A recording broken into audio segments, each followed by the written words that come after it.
buenos días, buenas tardes y buenas noches, queridos oyentes. En esta ocasión tocaremos el tema de los derechos humanos, más específicamente los de segunda generación, y nos contextualizaremos en lo sucedido en el paro nacional del 2021. Y se llevará a cabo por nuestras invitadas, las estudiantes de Trabajo Social de la Universidad del Valle, sede Norte del Cauca. A continuación, las vamos a presentar. Hola, mucho gusto. Mi nombre es Jessica Lotero. El mío es Angie Gómez. Mi nombre es Mariana Urbano. Yo soy María Valencia. Yo soy Jennifer Garcés. Y quien les habló, Karen Bolaños. Para aterrizar el tema, daré un concepto breve sobre los derechos humanos de segunda generación. Los derechos de segunda generación buscan garantizar el bienestar económico, el acceso al trabajo, la educación y a la cultura para el desarrollo de la sociedad. Para que podamos comprender mejor los derechos de segunda generación es importante conocer sus antecedentes y la historia de su surgimiento. Dentro de los antecedentes tenemos que en el siglo XVIII se da la Revolución Francesa y con esta se escribe la Declaración de Derechos del Hombre en 1789. Y esto hace referencia a los derechos individuales. En el siglo XIX se agregan los derechos sociales y políticos tras el movimiento obrero y la ideología socialista, con la revolución industrial. Y ya los derechos de segunda generación surgen tras la Segunda Guerra Mundial en el siglo XX y por esta razón reciben el nombre de segunda generación. Bueno, agregando un poco de información a lo que nos decía nuestra compañera María, estos derechos fueron reconocidos como decía ella, en la Declaración Universal de los Derechos Humanos, asimismo en el Pacto Internacional de Derechos Económicos, Sociales y Culturales, que fueron elaborados aproximadamente en 1966, pero que empezaron a entrar en vigor en 1976. De hecho, también podríamos decir que estos derechos lo que buscan es realmente garantizar la vida digna a todos los integrantes de esta sociedad, estableciendo unas condiciones económicas, garantizando y estableciendo unas buenas y aptas condiciones económicas, sociales y culturales. Yo les voy a hablar, un poco de la importancia que tienen los derechos de segunda generación. Estos son importantes porque por medio de ellos se garantiza el bienestar económico de los ciudadanos, el acceso al trabajo, la educación, la cultura, entre otros. Y de esta forma también se asegura el desarrollo de una sociedad. Eso también asegura a los diferentes miembros de una sociedad igualdades de condiciones, dignidad y trato social justo. Para contextualizar un poco más lo que estamos hablando, precisamente vamos a abarcarlo a una realidad social colombiana, que fue, el paro, se lo incluimos, hablemos de los últimos paros que han habido aquí en Colombia desde el 2019, que fue el paro camionero y de trabajadores del 2019. Pero acercándonos más a nuestra actualidad como estudiantes y como ciudadanos colombianos, hablemos del paro nacional del 2021, más enfocado a las movilizaciones sociales, porque fueron 3 meses de movilizaciones sociales del 28 de abril del 2021. Entendamos un poquito que esto se abarca también con acuerdos entre estudiantes, una negociación colectiva que fue interrumpida básicamente. Hablemos del incumplimiento en los acuerdos finalizados o acuerdos firmados, como el acuerdo de estudiantes de universidades públicas con el Estado. Entonces estas razones son los incumplimientos en los acuerdos, en las participaciones y la creación de las reformas a la salud y la reforma tributaria. Mayormente podemos hablar de que aquí tenemos a los jóvenes, ¿no? como participantes en estas movilizaciones sociales. De hecho, cabe recalcar que todos estos jóvenes no solo eran jóvenes simples civiles, sino eran estudiantes. Y entonces aquí damos entrada a que se vulnera uno de los derechos de segunda generación, y que es la educación primaria y secundaria obligatoria y gratuita para todos. Y fue precisamente esto lo que también se empezaba a luchar, además de lo de la reforma tributaria. Exactamente. Estos jóvenes lo que estaban haciendo mediante estas manifestaciones sociales era decir y reclamar la inversión en la educación, y es otro derecho que está innegablemente no garantizado por parte del Estado, y es nuestro derecho a educarnos, pero de una forma opta y gratuita. Por otra parte, también debemos tomar a colación que uno de los factores que originó estas marchas o que dio pie a este acontecimiento también fue todas las muertes que se dieron durante estos últimos años de los líderes sociales. Es decir, estaban callando a la población, no los estaban escuchando. ¿Y qué estaba haciendo el gobierno frente a esto? Ahora hablemos del trabajo, ¿no? Digamos, tomemos que estas partes de las movilizaciones nos hablan de una alta tasa de desempleo y un crecimiento exponencial del empleo informal, o sea, como les digo, en crecimiento. Y hablemos también un poco de la pandemia, o sea, la pandemia nos trajo contradicciones en el ámbito del trabajo y del empleo en los colombianos. Si ya vivíamos unos altos índices de informalidad, imagínense ahora en medio de una pandemia y con crisis económica, como fue la crisis Colombia, y también una alza, digamos, en todos los precios de la canasta familiar. Dentro de los antecedentes que tenemos del paro, venimos de un paro nacional en el 2019 con los camioneros, pero tenemos que tener presente que durante el 2020 viene una pandemia que azota económicamente y socialmente a todo el mundo.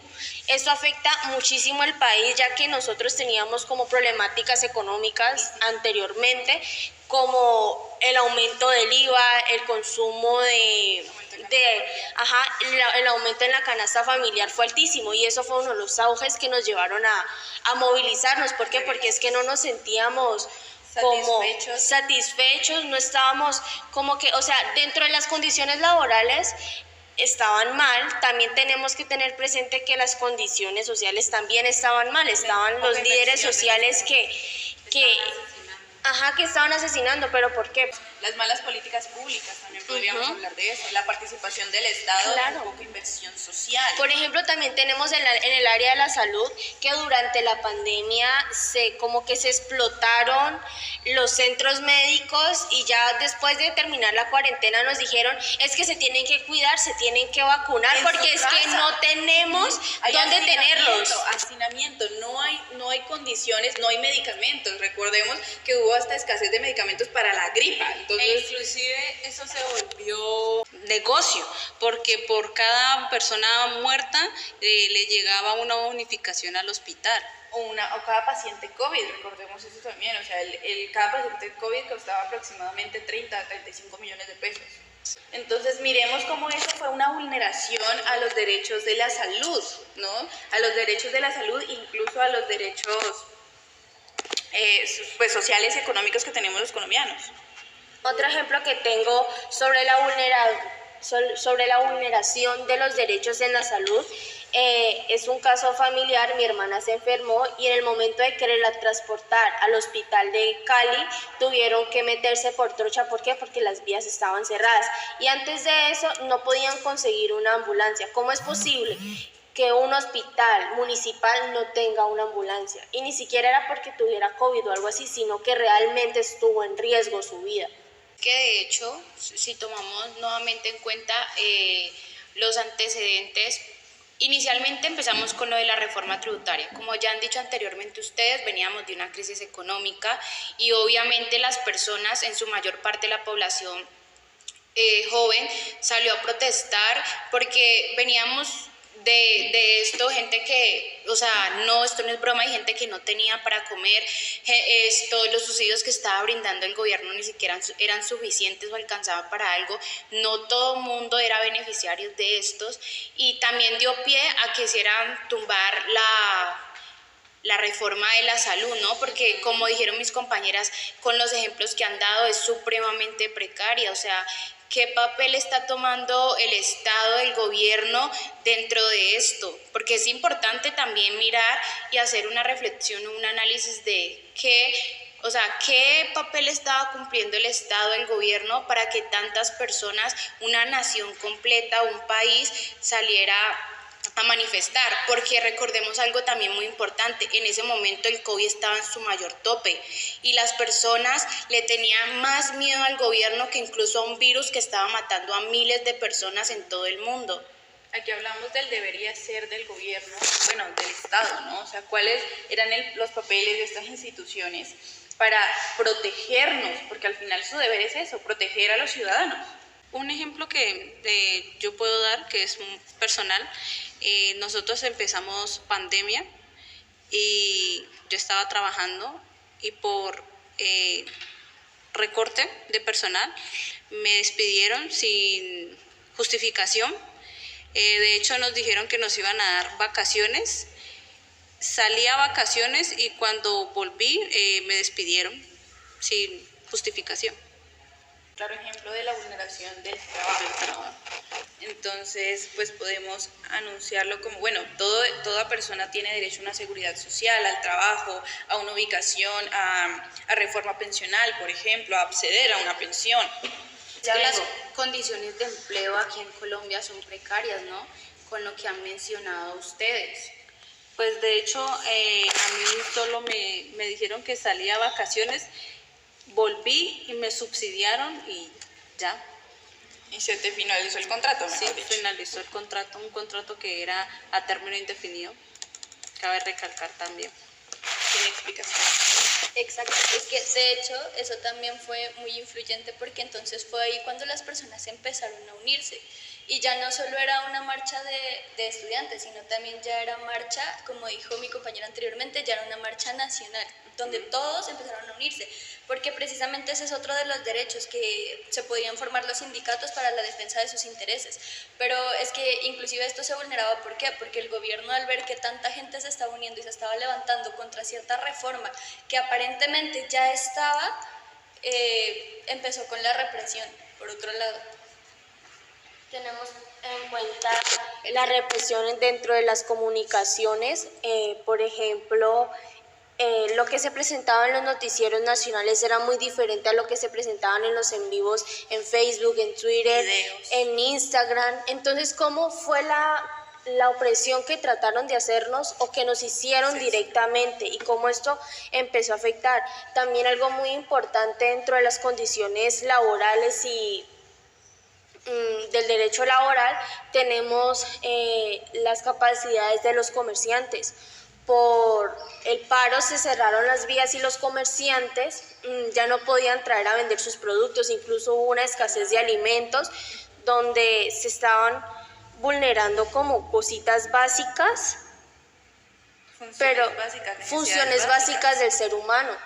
Claro, y sabes también algo que me parece muy curioso, es que Colombia, siendo un Estado social de derechos, donde se supone que priman los derechos humanos por todas las cosas, independientemente de su generación o categoría, se vean tan vulnerados y tan violentados constantemente estos derechos. Un claro ejemplo de censura fue que por lo menos en los canales nacionales, lo que es RCN y Caracol, decían que no, que todo estaba bien, que no era así como se estaban dando en los envíos, cuando en los canales internacionales se veía la realidad, o sea, sí tomaban en cuenta, digamos, los envíos que pasaban por las redes sociales. Tengamos en cuenta también ese suceso que marcó una diferencia cuando muchas personas empezaron a etiquetar los hashtags de SOS Colombia hacia las Naciones Unidas. Y como ellos no pudieron intervenir aquí, ¿por qué? Porque es que dentro del aspecto legal no se pueden involucrar al menos de que haya un permiso. Y el gobierno no los dejó ingresar al país. Por supuesto, es que no le iba a convenir. Es que, de hecho, eso iba en contra también del objetivo de los derechos, y era de los derechos de segunda generación, y es garantizar el bienestar económico, social y cultural, y ninguno de estos se nos estaba dando, porque todo se volvió un caos, además de la represión, las muertes, todo se estaba viendo afectado, incluso se llegaba hasta a pensar que era como una dictadura. Exacto, y tomando en cuenta ya los objetivos y los ideales de estos derechos, se supone que estos existen para el pleno desarrollo de los individuos dentro de contextos sociales, culturales y económicos, ¿no? Cosa que nuestro, me disculpan la expresión, mañoso gobierno no ha dejado que hagamos. Hablemos precisamente de lo que ustedes están tomando, y es la violencia policial, y es que es un aspecto fundamental en nuestro tema a seguir o nuestro vivir, ¿sí? Precisamente por la huelga. La huelga es uno de los derechos, la huelga y las asociaciones, o sea, la libre asociación, son derechos fundamentales de los derechos de segunda generación y fueron totalmente vulnerados. O sea, tú no tenías derecho de salir de tu casa, te querían poner toques de queda, si a ti te hallaban después de las 8 o 9 de la noche, era una represalia para ti, incluso el encarcelamiento de jóvenes de la primera línea. Esta vulneración de estos derechos se vio porque nos reprimían a tal grado de que uno ya le daba miedo salir porque si no estaba el SWAT o la policía atentando contra la vida de uno. Sí, por ejemplo, mi mamá era una que me decía, es que tú no puedes ir a marchar porque mira cómo están matando a los jóvenes y cómo estos entes gubernamentales empezaron a reprimirnos de una manera violenta hasta el punto de vulnerarnos físicamente, los asesinatos, los abusos sexuales que se denotaron en estas marchas. También quería comentar que un ejemplo también claro del control que querían ejercer sobre nosotros están cuando los muchachos empezaron a hacer las pinturas de los murales. La policía pasaba y pasaba y pasaba y amenazaba y decía, es que ustedes no pueden hacer eso porque esto es vandalismo. Claro, y eso no sería más bien una representación cultural, tomando nuevamente lo que entra dentro de los derechos de segunda generación. Había muchas comunidades que hicieron, por ejemplo, en Cali, cuando tumbaron la estatua de Sebastián de Belalcázar. Eso fue una representación cultural porque ellos estaban solicitando que en vez de poner a un represor, homicida, pusieran a alguien de la comunidad que fuera referente a nuestra cultura colombiana, porque no entiendo por qué ponen a personas exteriores a nuestro país teniendo a una cultura tan diversa, diferentes tipos de comunidades que existen dentro de nuestra nación. Creo que eso debería ser la representación cultural, ¿no? Diferentes representantes también. Claro, diferentes representantes, pero que sean parte de nuestra cultura, de nuestra tradición, porque Sebastián de Belalcázar no era ni de nuestro país y vino prácticamente a saquear y a violentar a las comunidades pasadas. Es que, de hecho, y siguiendo el tema de lo de la cultura, eso también ayudó. ¿Por qué? Porque, por ejemplo, ya esa estatua no significaba mucho. Ya perdió todo el significado que tal vez en un inicio tenía. Y lo que pasó a ser lo más importante para ese momento cultural y socialmente fue la estatua que los mismos jóvenes, que los mismos participantes del paro lo hicieron. Y, por ejemplo, incluso luego hasta ese lugar ya cambió de nombre y se llama ahora Puerto Resistencia y ahora es un lugar que va a tener una diferente significación cultural y tiene una historia y esa historia va a seguir trascendiendo. Otro aspecto que nos ha faltado poner es, digamos, hablando de la participación, ¿no? Entonces, ¿cuáles fueron los participantes del paro nacional o de las marchas? ¿Sí? Entonces tenemos a comunidades vulnerables y eso hay que tenerlo muy en cuenta. No fueron las personas de dinero o las personas con estratificación, las personas con dinero o personas con capacidad económica alta, sino que fueron nosotros los pobres, los de a pie, la comunidad afro, la comunidad indígena, los mestizos. O sea, el hecho de que Cali se convirtiera en un lugar, bueno, no solo Cali, porque muchas ciudades, pero pues en sí Cali, digamos, muchas personas de aquí del Cauca, por ejemplo, ¿no? Los indígenas de Caldón o también de acá de la Guardia Indígena salieron en sus chivas así tal cual, montaron papa, yuca, plátano, como sea, sus ollas y se fueron a hacer comida comunitaria para quienes, para los muchachos que estaban luchando allá. Se fueron a hacer minga. La minga comunitaria, exactamente. Y es una forma de representación cultural, por supuesto, estábamos llevando la cultura caucana para Cali. Tomando en cuenta todo lo que han dicho, también hay que tomar en cuenta lo positivo, o sea, no todo fue negativo. Para nosotros como estudiantes, que estos jóvenes salieran a marchar dio pie, por ejemplo, a lo que disfrutamos ahorita muchos, la matrícula cero. O sea, que las personas vayan, hagan valer sus derechos, se hagan escuchar. Lastimosamente siempre estas discusiones van a dejar miles de cosas malas, pero qué lindo que las personas se hagan escuchar y conozcan sus derechos, porque probablemente en el pasado muchos de los colombianos se dejaron violentar, se dejaron vulnerar sus derechos porque no los conocían, porque no eran capaces de salir a marchar como lo hicieron estos pasados jóvenes en el paro del 2021. O salir de su zona de confort. Exacto. Podemos decir que ya las personas están conociendo y reconociendo más los derechos.